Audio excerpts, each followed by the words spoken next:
projetos para essas escolas. Então eu aprendi bastante coisa sobre esse período. E todos realizados? Sim. Sim, porque esses contratos foram feitos através da FDE. E aí a FDE tem a equipe que faz o projeto e tem a equipe que faz a obra. Então a gente fazia as orientações e eles executavam. Esse daqui é o Fundo Social de Solidariedade no Parque da Água Branca.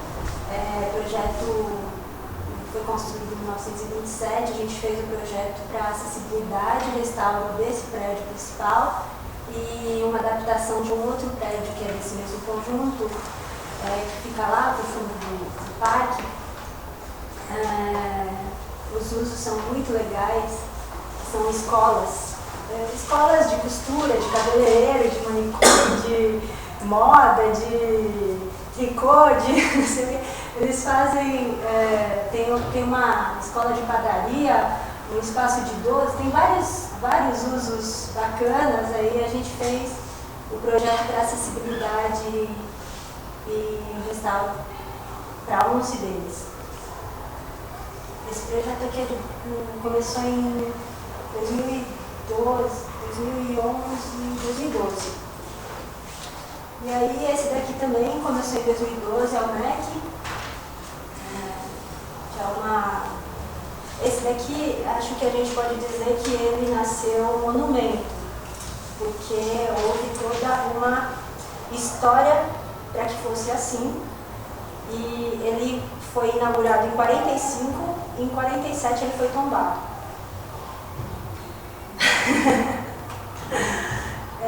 Quando a gente anda lá dentro, ou mesmo lá no Pilotinho, né, lá fora, no entorno, não sei o quê, a gente consegue entender porque ele é importante,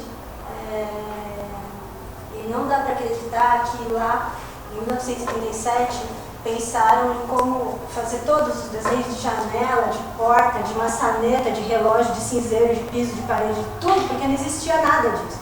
As construções de 1937, 1927. Era assim, né? Até o MEC era assim que se construía. Era tijolo, alvenaria estrutural, parede em cima de parede, e depois ele vira isso. Janelas de piso a teto, lajes planas, invisíveis, vigas, shaft. É uma coisa incrível. Até hoje a gente anda lá e fica arrepiada, assim, de pensar na ousadia do Baumgart, do Lúcio Costa, do Oscar, toda essa gente que super jovem encarou o negócio, foi e fez.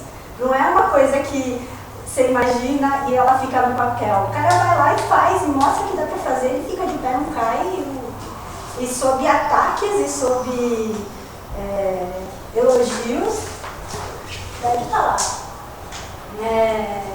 E aqui nesse patrimônio moderno, várias questões conceituais acabam surgindo porque é moderno, porque é muito novo. Tudo existe. A técnica construtiva existe, o saber fazer existe, o material, a materialidade existe, o tapete existe, a tinta existe. Tudo existe.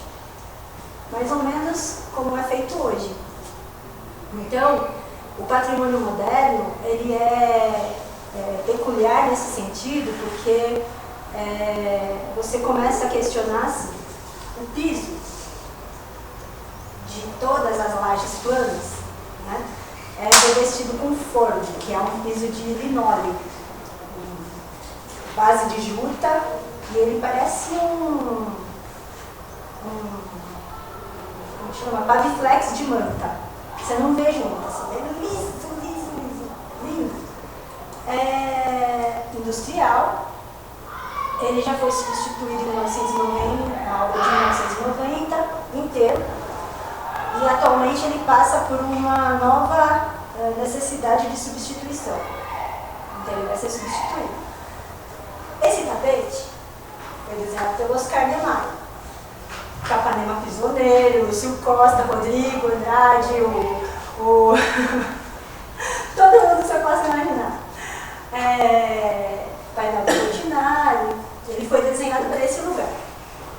projeto existe. Ele foi feito por uma fábrica. Pode substituir?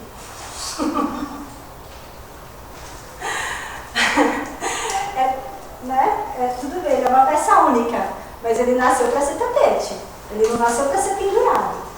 Ele nasceu para ficar, para compor esse espaço. Pode substituir ele?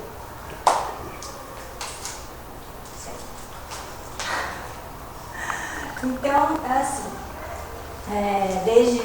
desde essa época dos modernos, a gente começou a, então, seguir a maneira europeia de pensar a preservação do patrimônio. Em 1937 foi criado o IPHAN, depois em 68, 70 foi criado o CONDEFAT e em 85 o CONPRESP, que são nossos órgãos de preservação. O IPHAN, lógico, ele vai elencar e tentar proteger aqueles bens que ele entende como sendo de importância para a nação. O CONDEFAT para o Estado e o CONPRESP para a cidade. Eventualmente, o que o Estado não tomba, a cidade pode tombar, porque tem importância para a cidade, talvez não para o Estado. E eles têm estado nessa luta aí de preservação. É uma luta mesmo. Eu acho que, apesar de tantos questionamentos, tantas dificuldades, é uma luta, assim, para ficar nesses órgãos públicos, insistindo e lutando, às vezes até mesmo contra a população, contra os proprietários, para conseguir manter e conseguir preservar a cidade. Eu acho que a história lá da Praça da República, que o Caetano de Campos ia ser demolido, na época da construção do metrô, e o Carlos Mendes lá, lutando para que ele fosse preservado, ele está lá, né? E bravamente. Então, lá em 1937, que a gente conhece como a fase heróica do patrimônio histórico, da preservação do patrimônio histórico, eu sempre falo que a gente ainda está na fase heróica, porque é muito difícil você viver nessa luta como em várias outras. É bastante desgastante ficar lutando para proteger. Está me lembrando de um assunto que eu precisava ter falado no grupo, que é o seguinte: quando a gente fez esses levantamentos dos processos de tombamento da fábrica, na disciplina anterior e nessa, a gente apurou que há um descompasso no CONDEFAT, né, que a CONPRESP tombou a fábrica, o CONDEFAT havia tombado a ferrovia. A indicação dos estudos técnicos no CONDEFAT era para que a fábrica fosse incluída no instrumento de preservação, e por um artifício que não está claro, ou seja, os pareceres técnicos foram desconsiderados e a fábrica não foi incluída. O que é um problema que pareceu para a gente muito circunstancial. Então a gente decidiu aqui que iríamos escrever ao CONDEFAT uma manifestação pedindo esclarecimentos disso, por que isso está sendo feito assim, por que isso se perpetua dessa forma, desconsiderando os estudos técnicos, não é? E pedindo a revisão disso. Esse parecer já está praticamente pronto, esse parecer nosso, e o encaminhamento dele, o razoável, a ser enviado. O que a gente tem que decidir agora é se ele é assinado por todo mundo que está na disciplina, ou se ele é só assinado pela proposição da organização da Universidade Livre e Colaborativa, né? A gente não tem todo mundo aqui presente hoje, mas esse é o fórum para decidir uma coisa como essa. Eu gostaria de saber se todos endossam esse documento, já que foi tirado aqui que seria feito. Estamos todos de acordo. Então, eu vou passar, daqui a uns dias, vou passar o documento para vocês, só para fechar a subscrição. Vou pedir o nome de todo mundo, eu vou pedir que vocês vão. Você faz assim para mim, organiza o nome de todo mundo, daqui todo mundo, pega o nome de todo mundo que está, que eu não tenho a lista, e já vou inserir no documento e a gente vai protocolar ele logo mais no Condefat para... enfim, Mita, a questão foi assim, foi feito um parecer técnico pedindo a revisão, pedindo a inclusão na área de proteção e tal, aquilo foi arquivado, foi desconsiderado, houveram uma série de negociações, pelo que a gente entendeu, do proprietário com os órgãos técnicos, pedindo revisão, inclusive, de uma série de coisas, inclusive saindo a preservação da ferrovia, mas não saindo a preservação da fábrica. E isso causa sempre um enorme desconforto, porque foi uma mudança na gestão do Condefat, foi arquivado o processo, foi dado um parecer contrário ao estudo técnico, sem qualquer argumentação. Né? Isso ficou sempre travado, aí, vamos dizer assim, na goela dos técnicos, e para a gente pareceu muito estranho. Então, tá claro, todo mundo concorda, então assina todo mundo que está na disciplina. Beleza, tá bom.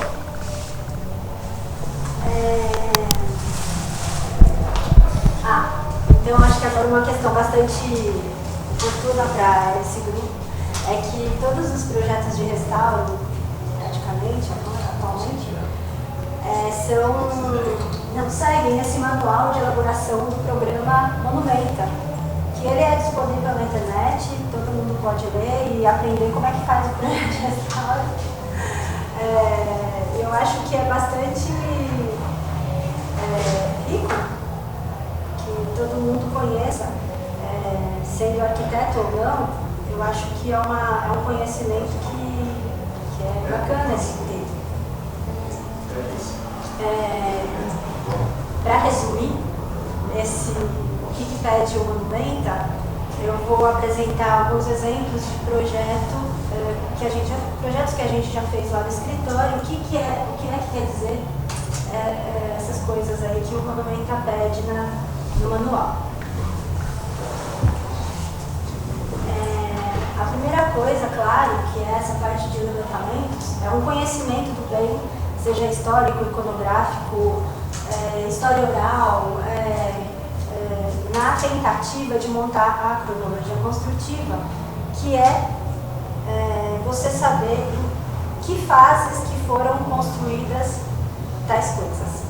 Então, muitas vezes as construções têm um núcleo central que foi construído inicialmente, e aí ele foi crescendo, que é o caso de construções bem mais antigas que as modernas, né, que normalmente quando não tinha banheiro dentro de casa, a pessoa vai lá e faz um banheiro. Agora, ai meu Deus, estou precisando de outro quarto. Aí vai crescendo a casa e a gente vai indicando em que momentos, com a maior precisão possível, a gente vai indicando em que momentos surgiram as partes da construção. Muitas vezes, olhando para a construção com um olhar mais apurado, a gente consegue identificar na própria construção. Até aqui tem uma modulação de janela, que tem veneziana, não sei o quê. Dali para cá só tem vidro. Claro, aí a gente faz uma prospecçãozinha na parede, um buraquinho arrancando a massa de revestimento, dá para provar claramente que aquela parte ali é de tanto tempo depois, dessa parte para cá e tanto tempo antes, núcleo original, núcleo posterior. Por que isso é importante? Primeiro, para ratificar aquilo que é histórico da casa. Segundo, porque em alguns momentos tem construções que são espúrias, que não têm valor arquitetônico nem histórico e que podem ser removidas ou substituídas. As técnicas construtivas, a maneira de solucionar a arquitetura, muitas vezes não condiz com a originalidade do prédio, então você indica quais são esses lugares onde que você tem mais liberdade de atuar, no sentido de valorizar a construção inicial.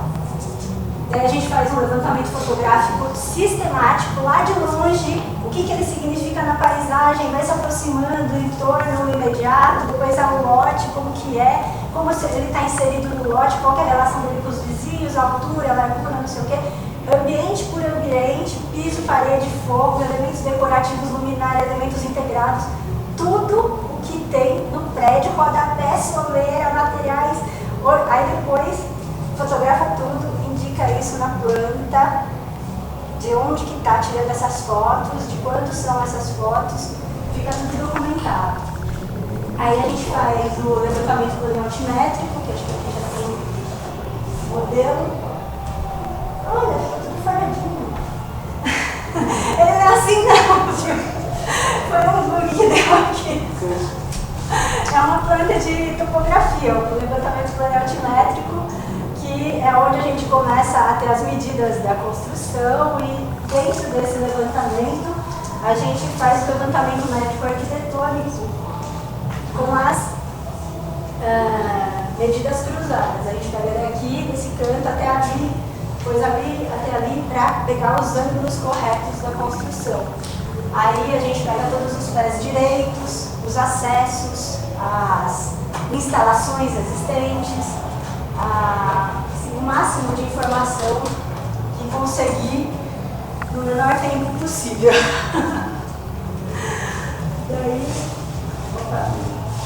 Daí a gente faz o levantamento dos pisos, que esse daqui que eu falei, que eu fiquei lá sentada no chão desenhando, sala por sala, qual o tamanho dessa régua, quantas réguas tem pra cá, quantas pra lá, branco e preto, branco e preto, branco e preto.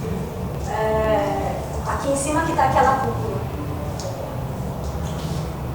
palacete. Aqui já são pisos substituídos, esse anexo aqui tinha sido construído um pouquinho depois da casa principal, mas todas as salas tinham pisos decorados. Todas. Então aqui, evidentemente, essa área aqui, que ela já nasceu como área de serviço, a gente manteve como área de serviço, mas substituiu todos os pisos, construiu laje, com a maior liberdade e sem o menor peso na consciência. Forros. Forros de estuque, forros de madeira, policromia.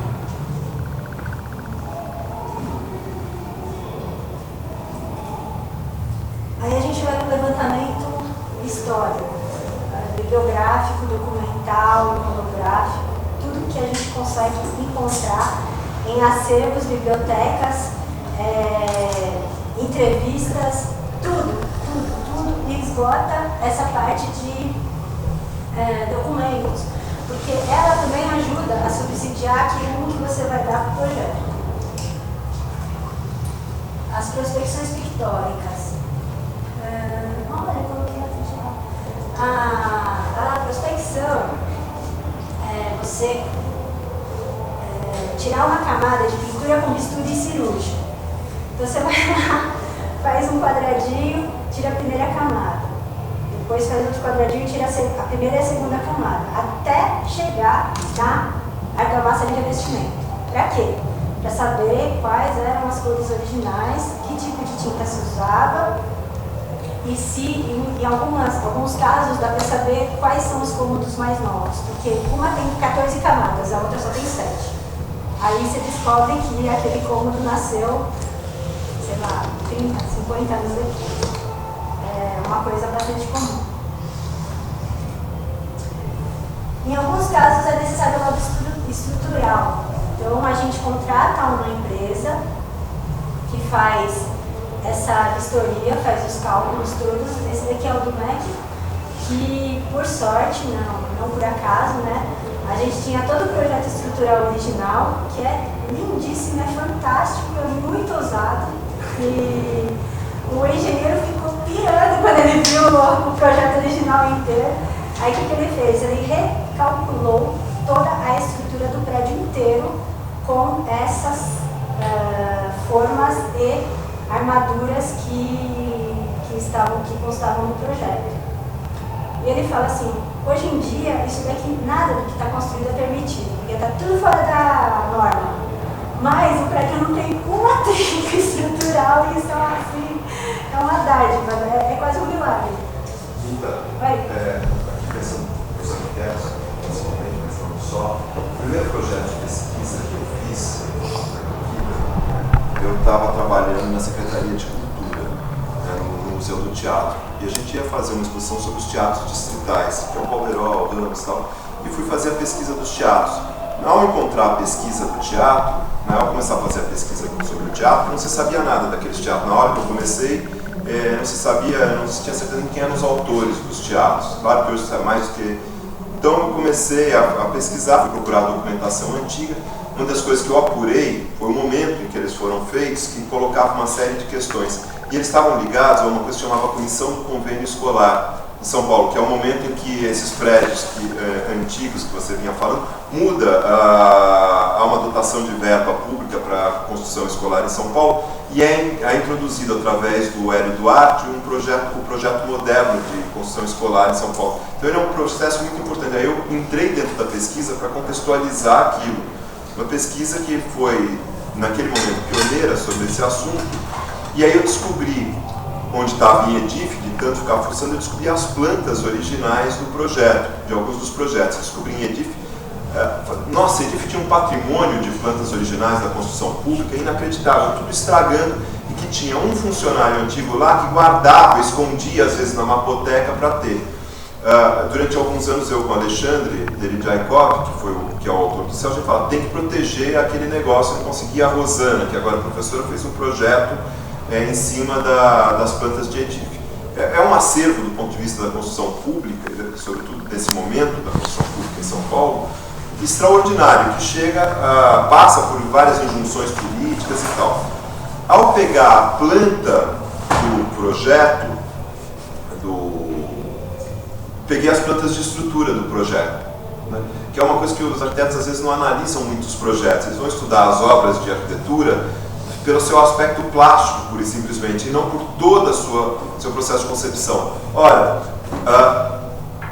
havia 1000 questões, né, do ponto de vista de uma reprodução de algum modelo que remontava ao Le Corbusier e que o Tibau havia incluído nesse negócio. O Tibau foi um professor importante da FAO também e tal. Mas o que era mais interessante quando eu comecei a analisar as plantas é que a forma arquitetônica sugeria pórticos. Mas quando você pega as plantas estruturais, você via que não eram pórticos. Então, numa arquitetura com viés que tinha o ideário de reprodução, a forma segue a função, você tinha um mascaramento do projeto para manter uma coerência estilística e programática ali. Tudo isso passa a ser importante na discussão desses projetos, entendeu? Que é muito importante, então, você olhar um problema, você olhar ele na integridade dele, desde a época, desde os atores que estão implicados, desde os processos, no caso nosso aqui, construtivos, que é o que a Mita está fazendo aqui Às vezes soluções construtivas são extremamente poéticas, não é? Exatamente. Só que a gente vai passando por cima dessas coisas e deixa de enxergar toda a riqueza que aquele monumento ou aquele processo que a gente está estudando pode oferecer. As formas da cobertura, como foi pensada a funcionalidade, no caso da fábrica, como foi pensada a funcionalidade, aquilo tem uma solução espacial que tendia a obter um contexto, uma forma de pensar a linha de produção. A gente pode até fazer a crítica da linha de produção, mas a gente não pode não entender como aquilo foi resolvido, né? Então, eu estou só pegando um gancho na importância das plantas que você está falando, que você analisou aí. Muitas vezes, o desconhecimento da importância do que é importante em cada bem, você acaba atravessando a linha de produção sem saber. E a relação afetiva, por exemplo, o Paulo tem com o casarão, quando ele descobre a fábrica de cimento, ele vai descobrir vai levantar nos documentos a nota, né, do cimento do casarão de 1928 e começa a estabelecer um link entre as relações afetivas que ele está estabelecendo com o problema aqui com o casarão. Mas na verdade, esse detalhe que ele olha, como é feito o gesso, esses detalhes são processos de aprendizado extremamente importantes e que avançam na compreensão do significado daquilo de que a gente está diante. Como, por exemplo, no pessoal que trabalhou na fábrica e veio dar os depoimentos de como funcionavam as coisas na fábrica, que a gente teve aqui. Sem aquilo, a fábrica, o que resta da fábrica é outra coisa que não aquilo que ela está abrigando ainda. É muito importante a gente não perder de vista a complexidade desses estudos. E até as relações entre todas as construções, porque tem os núcleos, os principais, tem as residências, tem o sindicato, enfim, tem o funcionamento do conjunto que nunca pode ser perdido, não deve se perder essa relação. Essas relações também são importantes.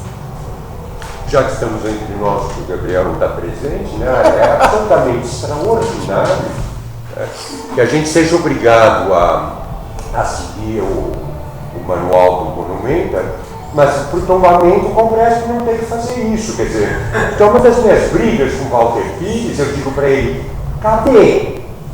Não, mas não é um problema, é uma MP3, é uma coisa volumétrica. E o Congresso continua fazendo isso. Deixa eu não ficar nervoso, mas é escandaloso. Você quer que assine o papel? Eu acho que a gente tem que destruir o Condefat. Não tem que assinar o papel, porque eles não se interessam. Eles não se interessam. Quer dizer, é assim, Juca Ferreira entrando em casa, olhando para aqui e dizendo assim, isso é velho. Velho. Eu virei para ele, né, para não criar um problema maior, eu falei, engraçado, o Pelourinho não era velho também, o Baiano? Só isso que eu consegui responder. Eu não sei, gente. Você podia responder assim, velho é você, esse daqui é antigo. Não sei. Não, porque, por exemplo, isso, né, quer dizer, a gente vai fazer o processo de restauro, porque me diz assim, por que você não manda o projeto para a Lei Rouanet? Eu disse, você não tem capacidade de fazer um projeto de restauro. Mas o interessante é que nem isso, né, como você está dizendo, ouçam. Quer dizer, para a gente tem que seguir o manual. Eles, para tombarem, eles estão cagando e andando para isso. Quer dizer, é um critério, você dizer, eles não seguem um parecer técnico. Eu digo isso para o Gabriel e ele fica bravo. É uma farsa, os conselhos são uma farsa, gente. Eu vou concordar com você com a dimensão das farsas que existem, mas também das lutas que existem no interior desses órgãos, né? A gente ouviu são relações muito desiguais que se estabelecem, apropriações políticas que se fazem de força em cima de uma questão que muitas vezes quer excluir. Agora, eu acho que tem uma diferença aí que a gente precisa pensar. Nem sempre para tombar um edifício você precisa fazer todos os estudos que você precisa fazer para restaurar o edifício. Para tombar você precisa estabelecer, seja lá por critérios que estejam se usando, o valor, que aquilo tem aquele valor que justifica em ser inscrito naquela proteção. Porque os órgãos também estão muito desaparelhados. No caso do DPH, que se possa fazer políticas e tal, eu inclusive trabalhei no DPH, eu assisti, a Mita também, eu assisti no tempo que eu trabalhei no DPH, processos de desmonte do órgão, e depois quando eu saí, porque eu via processo de desmonte, às vezes investimento, às vezes desmonte, que depois levam a essas condições. Então não há como você fazer frente a tudo que precisaria ser feito do ponto de vista técnico, não há os recursos e tal, você não pode parar também. Então você tem que ter uma visão estratégica dos problemas. Eu acho que agora tem uma questão que é conceitual. Para você tomar um edifício, você não precisa fazer todos os estudos. Para você restaurar, você precisa. Para você fazer uma pesquisa, que é o que a gente faz aqui também na universidade, você também precisa. Né? Agora, para você, por exemplo, estabelecer o valor, vamos dar pesos às coisas. Você estabeleceu o valor da ordem ferroviária, que está por vir toda abaixo de São Paulo. Na minha forma de ler, eu tenho que falar disso aqui. Tá, tudo que eu vi é tudo operação urbana, do Jaguaré até Santo André, tudo operação urbana. Né? E tudo para vir abaixo do que a gente teve que lutar para inserir no plano diretor uma menção ao patrimônio industrial e operário nessa região, que não havia. Embora no centro houvessem 7 menções ao patrimônio na área central. Né?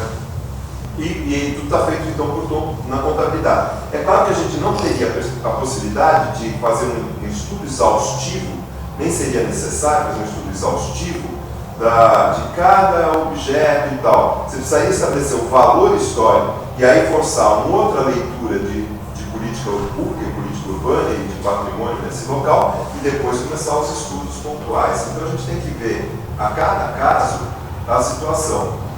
A sua angústia, eu acho que ela merece ser explicada para mim, para quem não conhece. O Paulo, ele tem feito lutas de uma existência com dispêndio pessoal de recursos que ele não tem para preservar o casarão. Inclusive, teve um engajamento muito grande também, que é vizinho da você chegou a fazer um BO Da Vila Itororó. da Vila Itororó, chegaram a levar ele para conhecer o delegado pelas defesas que ele estava lutando pela Vila Itororó e pela oposição ao destino que se deu à Vila Itororó recentemente, que é realmente muito arbitrário. Você tira as pessoas e põe um restaurante para as pessoas irem conhecer, de alto padrão, para as pessoas irem conhecer a coisa agora. Eles vão ter ateliê e residência artística.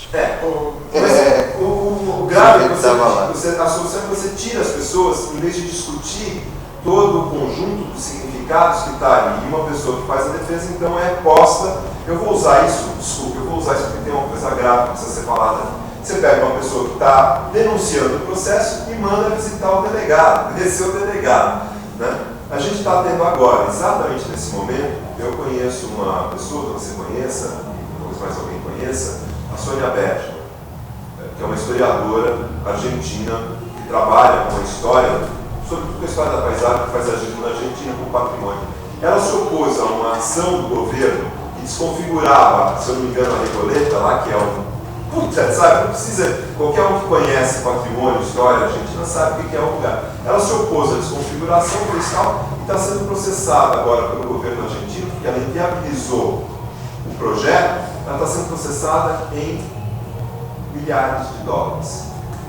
Milhões, eu acho, de dólares. Eu pus no Facebook. Então, a grita do Paulo vem em ao enxergar essas contradições, né, eu acho, só assim. Agora, também a gente precisaria, eu preciso aqui corrigir um pouco o meu ponto de vista, porque nem tudo é possível. A gente não pode ficar parado quando as coisas não são possíveis. A gente vai ter que dar soluções do possível e há etapas em que as coisas precisam acontecer. Elas não precisam acontecer todas na mesma etapa. A gente tem que ter um juízo crítico. Né? Essas coisas, em alguns momentos, o discernimento político do que está em jogo. Eu me exprimi mal, eu entendi o que você falou. O que eu quero, eu quero dizer o seguinte: a luta inteirinha, vamos resumir dessa forma, a luta é pelo uso e não pela coisa detalhada. Quer dizer, sem parar, tudo no teu discurso é inteirinho permeado da questão do uso. Quando eu cito essa questão do levantamento e que ele não é feito, né, e que não há uma relação, porque quando você diz, não precisa dessa leitura, que leitura foi feita? Foi feita uma leitura, é bonito isso daí, e aí, depois a gente volta, porque no momento não vou, mas entendeu mais ou menos? É uma longa discussão. É a questão do uso, né, que volta, que é recorrente naquilo que você está falando. Uma dessas questões tem que transparecer, não necessariamente no pedido do Tomé, mas no processo de análise do processo, você tem que considerar isso. Então, pronto. Então, é isso que lá para fazer o monumento precisa, e lá onde por que a gente tem que assinar um papel para o Condefarte para dizer, né, quer dizer, vocês não levaram em conta o parecer técnico, vocês só tombaram um negócio quando a gente sabe que é uma briga política, uma coisa de interesse da Abdala, no caso, uma arbitrariedade. Arbitrariedade. Mas eu tenho também pegado muito pesado no sentido de todos os projetos têm que seguir esse padrão. Não é verdade, né? Eu acho assim, é uma recomendação e é uma orientação. Mas, Mita, aí a gente, assim, eu só estou chamando a atenção que uma coisa é o processo de tombamento, isso aqui é o processo de restauração manual, desde o restauro. De projeto de restauro, exatamente. Até acho justificável, porque muitas vezes os próprios profissionais não conhecem a importância do bem. Então, eles começam a atuar sem ter esse discernimento do que é importante e do que não é. Então, os avisados podem chegar e falar assim, não, esse fogo aqui tá velho, vou tirar. Aí vai lá e coloca um liso de gesso acartonado. Pode acontecer, e até digo que em muitos casos não é por má fé, é desconhecimento mesmo.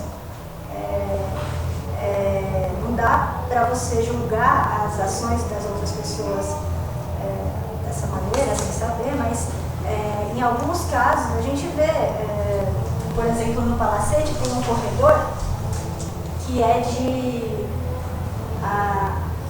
abóbora, de árvores. E aí a peça sempre tijolo, ela foi removida para a instalação de um duto de eletricidade. Aquela peça simplesmente estrutura o arco. Então, quem fez aquilo certamente não tinha esse conhecimento e fez pensando que estava fazendo a melhor coisa. E a primeira coisa que a gente fez foi escorar tudo, pelo amor de Deus, segura essa bola, ela vai cair desse jeito. Se a peça do meio que segura no ar, acontece, né? Então, acho que esse tipo de orientação é uma maneira de certa forma, falar assim, olha, se você, lendo isso daqui, você está vendo que é uma coisa que está aquém do seu conhecimento, da sua possibilidade, então chama quem sabe fazer. Porque para mexer nesse bem, você tem que tomar um pouco mais de cuidado, você tem que ter algum critério, coisa e tal.